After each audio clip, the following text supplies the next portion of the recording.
Hello and what is up YouTube? My name is G3Iron and welcome to today's discussion where we are featuring a comparison of 3 different exceptional cold dot build guides for your discussion pleasure. I'd like to say thank you to everybody who's taken the time to stop by on the stream or leave a comment on our various previous comparison and contrast videos. It's very helpful and very motivating for us as we continue to work on these videos and produce these sorts of discussions moving forward. So thanks so much for everybody for the kind words that you've left, and I look forward to continuing this series and continuing this approach to further discussions and further comparisons in the future. Whether you are looking for a new character to play in the current ongoing 320 Forbidden Sanctum League, or if you're just looking to compare and contrast some various options and approaches to a long-time meta archetype in Path of Exile, well, either way, we've got you covered with today's discussion. The 3 versions of Cold Dot that we are going to be taking a look at today and comparing and contrasting are going to be Raixro's Cold Dot Trickster,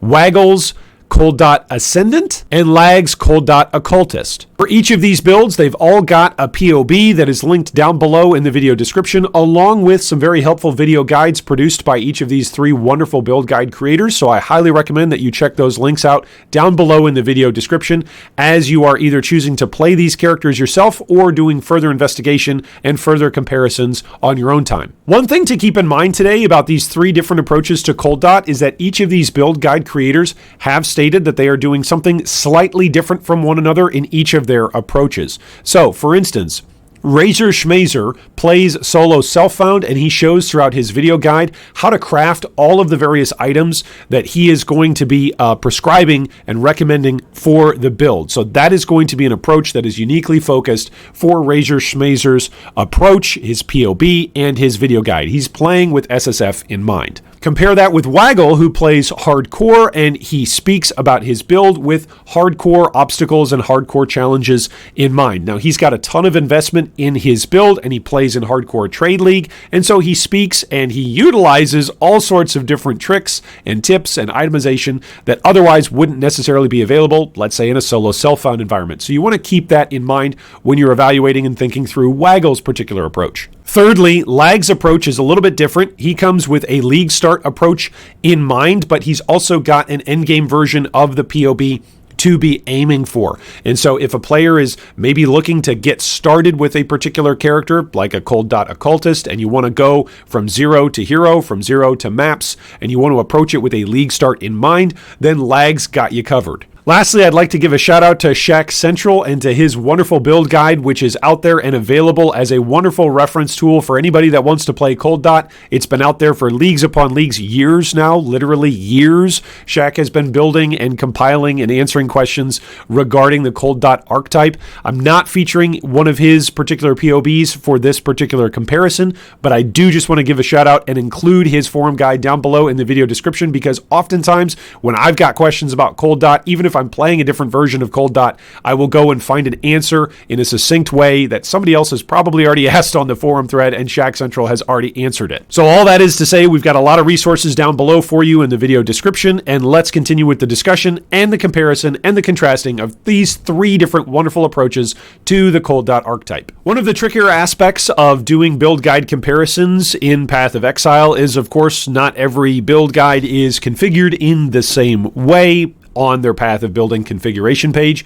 And so what I like to do is just offer a little bit of a disclaimer to explain to you as the viewing audience what exactly we've done to try and level the playing field here across all 3 of these different build guides and try to normalize the various enemies that they're approaching and the various boxes that are getting ticked and the various check marks that are getting applied in order to make it so that way we've got a roughly similar playing field for all 3 of these particular POBs while we're doing our comparison. So I've got 3 big configuration notes for us today in this particular discussion. First, we needed to change all of the configurations to match in terms of the enemies that they were interacting with, and so we had to make a change to Raixro's Trickster in order to set all 3 POB configurations to be against pinnacle bosses. So we've set the configuration versus enemies that are pinnacle bosses. The second thing to be aware of is the differences in the combat section. So these are check marks that are available for you to check in the POB combat section. And Raixro has got frenzy charges, focused, life tap, and leeching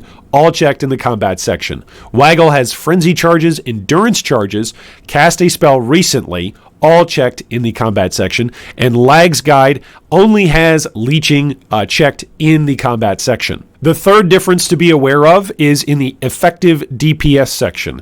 Raixro has Scorched Ground, Enemy Cold Exposed, and Enemy in Chilled Area all ticked. Waggle has Scorched Ground, Enemy Chilled, Enemy Cold Exposed, and Enemy in a Chilled Area checked. And Lag has only got Enemy Chilled checked. So if you want to do further comparisons and further contrasting, I recommend that you go and download all of the POBs and check whatever boxes you would like in order to try and further level the playing field. I always try and say this whenever we do a build guide comparison. What we are doing here is trying to present as faithful a representation of each of the build guide creators' POBs as possible. I don't want to go in and do too many edits on my own. I feel like at that point it is becoming more of a G3 Iron thing and less of a original build guide creators comparison thing. So that's what we're attempting to do. We're attempting to bring to you as a viewing audience and as a discussing community the POBs and the approaches to a particular build archetype that each of these build guide creators had in mind. If you've got further feedback or further suggestions on how to do this better in the future, I always welcome that, so drop me a comment down below. All right, enough about configurations. Let's go get into the comparisons. Let's start off by comparing some defensive numbers today. For Raixro's Trickster, he's got an effective health pool of over 69,000 EHP. Now that's a pretty nice number to get to.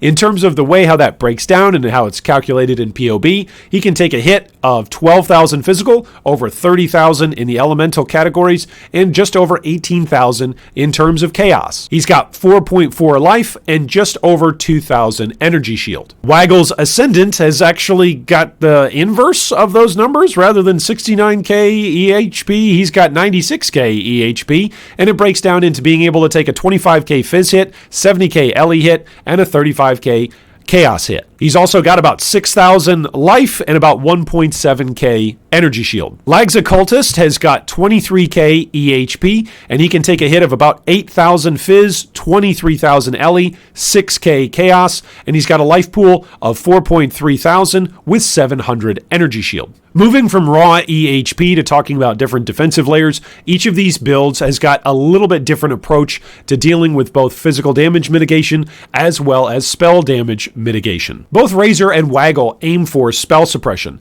Now, Raixro's configuration doesn't quite have spell suppression capped out, so please be aware of that. If you do cap out your spell suppression, it does make a difference in your POB numbers, so if you want to make those changes on your own, please feel free to use the POBs linked down below to go do so.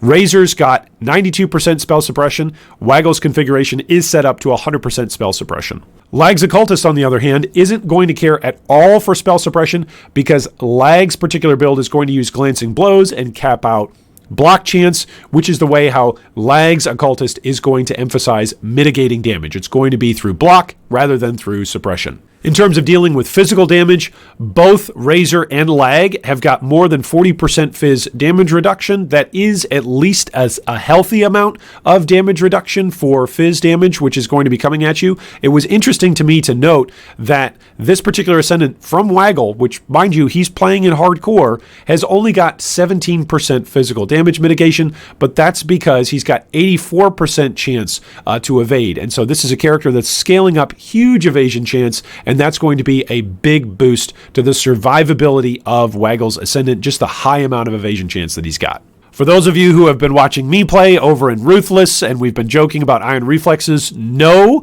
Waggle does not have Iron Reflexes, so it's not like he's converting all of his evasion chance over into armor or anything like that. He's just relying on evasion. Which, it should be noted, Raixro Schmazer's also got more than 70% chance to evade, so that's also nothing to sneeze at. Moving on from defensive numbers, let's talk about damage. Raixro Schmazer's Trickster configuration has got a full DPS of 1.1 million damage. That's combining for a full DoT DPS, Creeping Frost, Vortex, and Cold Snap. When you compare that with Waggle's Ascendant has got by far the most damage out of all of these configurations.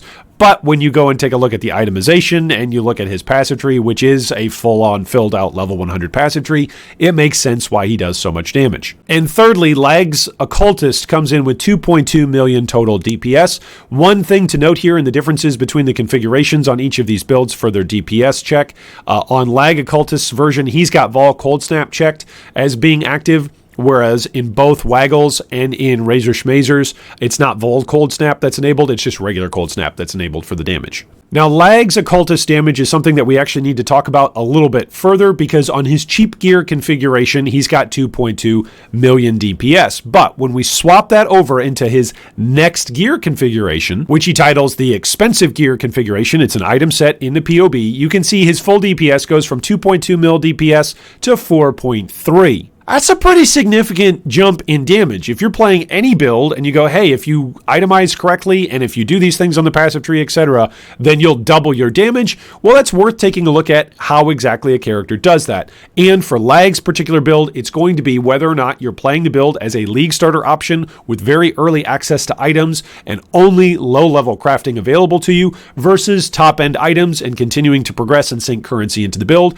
It does make a big difference in the damage output of the build. Further expanding on Lag's damage numbers, when we take a look and compare each of the different configurations that he's got in POB, he's got 2.2 mil DPS with the cheap gear configuration. That's with no awakened gems. It's with no expensive gear. Once you start crafting and you get your more expensive gear towards the end game, he's got 4.3 million DPS. And then once you're acquiring awakened gems and you've got all of that total setup ready to go, items, gems, you're at your end game stage, he's got 7.6 mil DPS.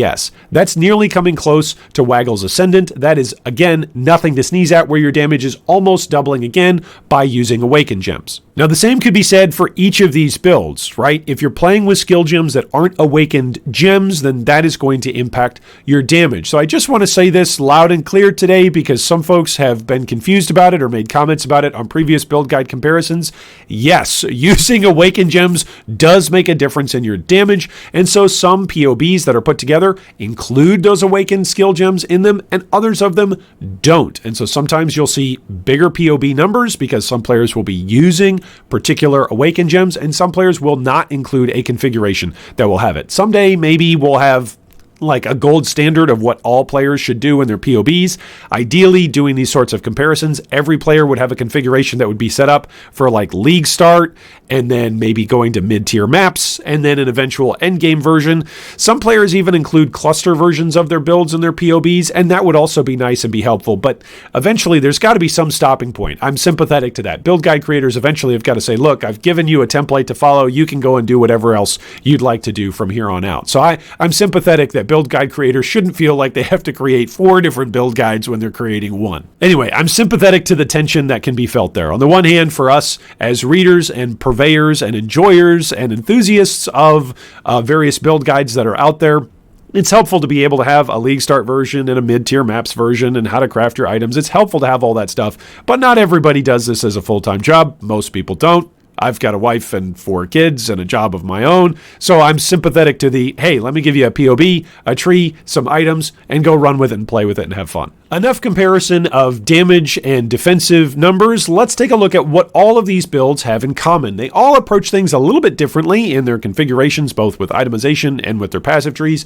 and with their ascendancies. But what do they share? What do they all do the same? Well, skill gems is one area, but weapons is another. All 3 of these builds are looking for a weapon that's got plus to level of cold skill gems, and then also looking for DoT multi on the weapon. You'll notice some of these particular weapons in each of these configurations have either got crafted cold DoT multi or they've got rolled cold DoT multi on the weapon. It's always going to be more expensive to have the rolled version of cold DoT multi just because it's a higher value, but that is something that you are aiming for, and it makes a big difference in your damage. Other strong rolls to be looking for as a cold DoT player are added cold damage to spells. That is a strong flat amount of added damage that's going to apply for all of your various cold DoT spells. We're talking Creeping Frost, we're talking Vortex, we're talking Wintertide Brand, we're talking Cold Snap. All of the spells that you're going to be using are going to benefit from rolls to added cold damage to spells. Now, it needs to say 2 spells. If you've got a weapon that just says adds cold damage, that's only going to apply to attacks that are applied by the weapon, not actually to the spells that you are using. That's something that I had to learn like the very first league I played PoE, and if this is your first league or if this is the first time you're learning of it, make sure that you differentiate that. Otherwise, you're going to think that some weapon that you found for 2 chaos was actually worth like a mirror, and it's not. It's absolutely awful. So make sure that it's got that particular roll adds cold damage to spells. Also, generic spell damage is helpful, as is elemental damage, as is cold damage on your weapon. All of those percentage rolls, elemental, spell, and percentage cold, all of those rolls are helpful for the cold dot archetype. Whether you're playing it as a Trickster, as an Ascendant, or as an Occultist, or some other Ascendancy even, all of them are going to benefit from those particular percentage rolls on a weapon. In addition to their weapons having some similarities, there's also similarities in the skill gem setup. All of the players are using Creeping Frost and Vortex in their main 6-link setup. They're also all using Controlled Destruction, and they're all using Swift Affliction. After that, there's some variance. Both Razor Schmazer and Lag are taking advantage of using Cruelty. Waggle doesn't use Cruelty, but instead uses Arcane Surge. Now, it's interesting here, both Razor Schmazer and Waggle use Arcane Surge. Waggle doesn't quite put Arcane Surge at level 20. He states that at level 20, the uptime of Arcane Surge is a little worse. It's a little less consistent than just keeping it a few levels below.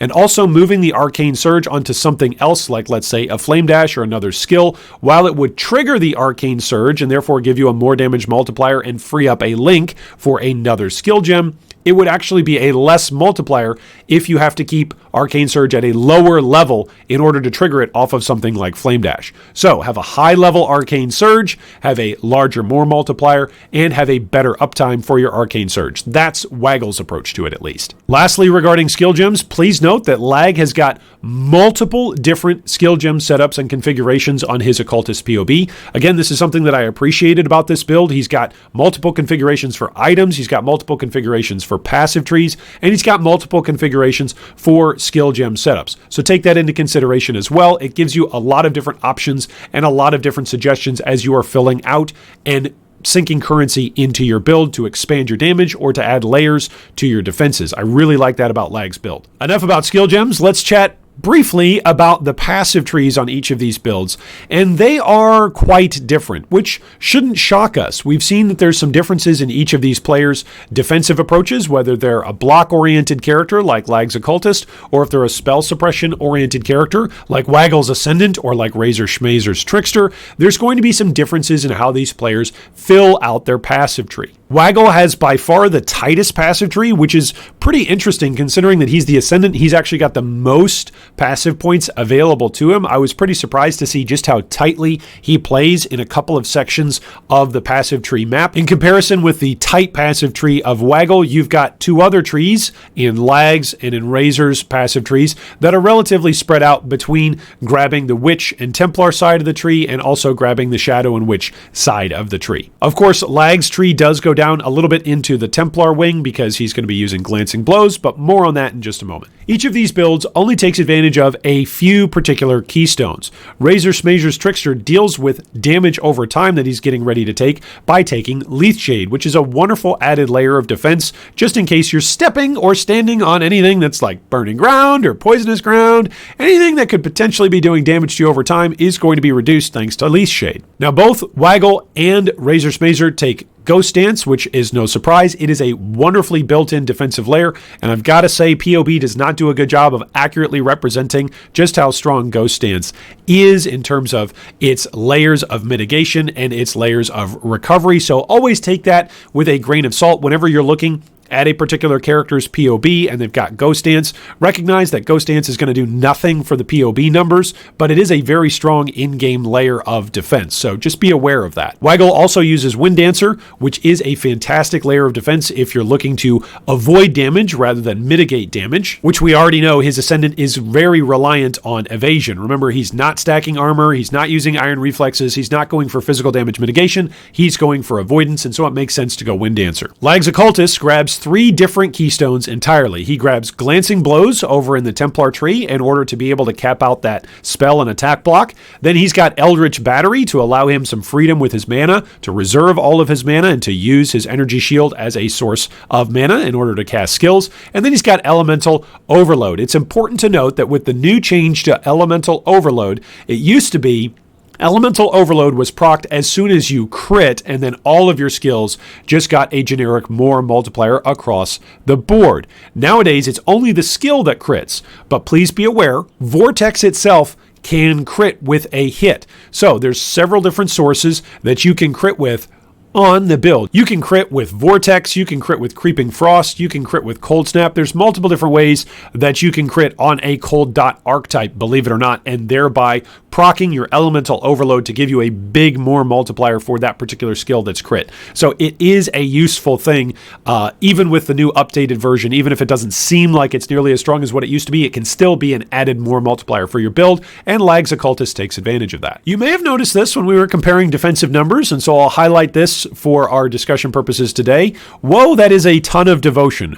Waggle's Ascendant has got a Militant Faith Timeless Jewel that gives him 4% increased area damage per 10 devotion and 4% increased elemental damage per 10 devotion.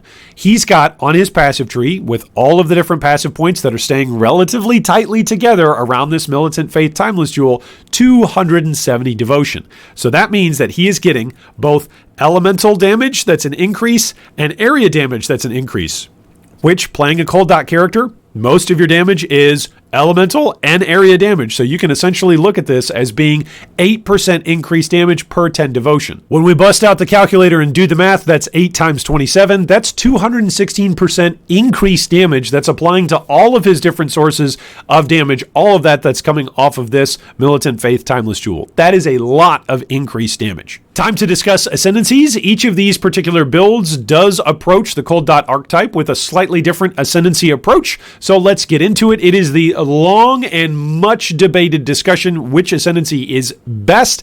I don't think we're going to be able to settle that today, because I think the actual reality of the discussion about which ascendancy is best for Cold Dot is actually a matter of preference. There are going to be benefits to playing as an Occultist. There are going to be benefits to playing as a Trickster. There's going to be benefits to playing as an Ascendant, and maybe including a kind of off-the-wall sort of ascendancy in there with the Ascendant as well, something that you wouldn't necessarily think of being attributed or associated with Cold Dot. So let's take a look at how each of these players approach ascendancies and why they matter. What are the benefits that they're getting off of each of these choices? For Raixro Schmazer, he first goes with the Trickster in order to take one step ahead, which gives an action speed base value of always 108%. That's very, very good. It's similar to the Juggernaut node to make it so that way no matter what is trying to slow you in the game, you are always going to be at least at a particular threshold in order to move and in order to cast and in order to reposition yourself in fights. Also, if you're worried about enemies that are going to be, extra hasted or simply going to be growing in their abilities through something like Soul Eater and come up and attack you, well, don't worry about it too much, because nearby monster enemies' action speed is also capped at a particular percentage point. So that's a pretty strong defensive layer, both for your own mobility and survivability and casting, as well as for enemies that are attacking you or interacting with you. Raixro recommends taking Polymath in the second notable slot. This gives you both a good amount of recovery as well as a good amount of damage, depending on how many passive points you've already allocated into masteries on your tree.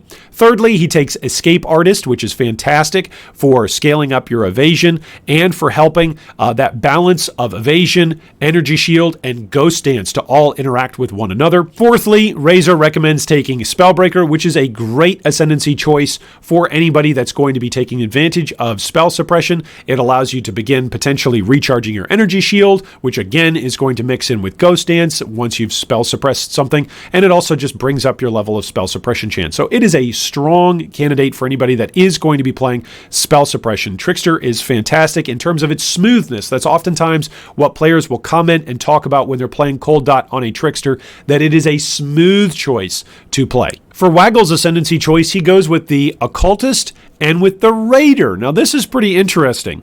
You might be expecting the Occultist choice because, of course, we can apply an additional curse, and on Waggle's build, he is using 4 curses, so boy, he needs more opportunities to be able to cast those curses and have them applied to enemies.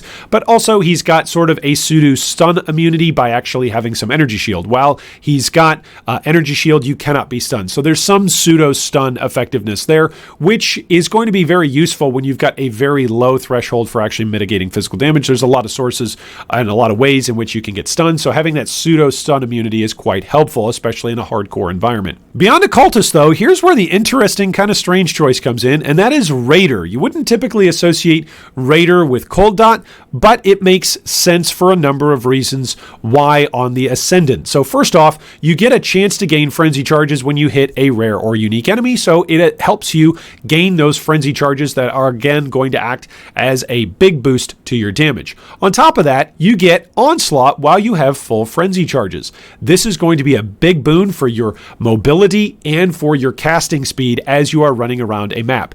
On top of that, speaking of running, you get 10% increased movement speed, which is always nice on any character that wants to stay mobile and that wants to have a good amount of speed. Next up, there's an additional 20% chance to suppress spell damage. That's usually worth a couple of passive points or even maybe an entire passive wheel on the tree worth of spell suppression chance. So that's a good amount of value off of the Raider. And then lastly, you get phasing, which is huge for the cold damage archetype because you can run underneath, you can run through monsters and simply continue to drop your vortex on top of them. Next up, we take a look at Lag's recommendation for the Occultist Ascendancy. Now, he doesn't take a hardline stance on what sort of order you should or you must go in order for the build to be most further optimized. However, he makes the recommendation that you start off by grabbing Void Beacon. This is going to be very helpful to you because early on, as you're playing through the 10x story campaign, let's say, nearby enemies having even less cold resistance is going to be helpful for your damage. Your damage numbers might not look that